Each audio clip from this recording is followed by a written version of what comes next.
So இப்போ அவரை போய் ஒரு கிரிட்டிசைஸ் பண்ணும்போது ரொம்ப எனக்கெல்லாம் நான் பார்க்கும்போது கஷ்டமாக இருந்தது. எல்லா ஃபைட் மாஸ்டரும் அவர் அவ்வளோ பிரம்மாண்டமாக வேலை வாங்கியிருக்காங்க. எல்லாம் அப்படி ஒர்க் பண்ணியிருக்காரு. எங்கள் ஃபைட்டர்ஸை யூனியனில் பேசுவாங்க. நிறைய சீக்வன்ஸில் ரொம்ப ரிஸ்க் எடுத்தாருன்னுவாங்க.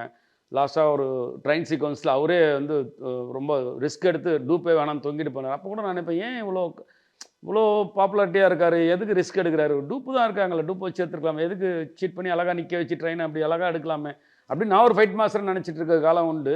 அதுக்கப்புறம் இந்த படங்கள்லாம் அவர் மேலே விமர்சனம் வரும்போது நம்மளுக்கு இவ்வளோ உழைச்ச மனுஷனை இப்படி பேசுகிறாங்களே அப்படின்னு சொல்லி ஓகே அப்படின்னு நினைக்கும் போது அந்த படம் எனக்கு கிடைக்கும் போது அப்போ நான் நினச்சேன், சரி இதே அஜித் சார் நம்ம டூப் வச்சு எடுத்தால் நம்மளே ஏதாவது சொல்லுவாரோ அப்படின்ற மாதிரி ஒரு ஒரு பயத்தெல்லாம் போனேன். ஆனால் அவரால் எத்தனை குடும்பம் பிழைக்குதுன்றது அவங்களுக்கு தெரியாது. சும்மா உட்காந்து பேசுகிறவங்களுக்கெல்லாம் தெரியாது.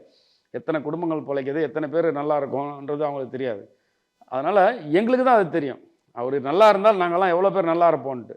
அவருக்கு ஏதாவது ஒன்று ஆச்சுன்னா ரொம்ப கஷ்டமாயிடும். இல்லை ஒரு ப்ரொடியூசர் நின்றுட்டாலே அன்றைக்கி இருக்கிற எல்லாரோட ஆர்டிஸ்ட் கால் ஷீட் எல்லாமே நின்றுடும்.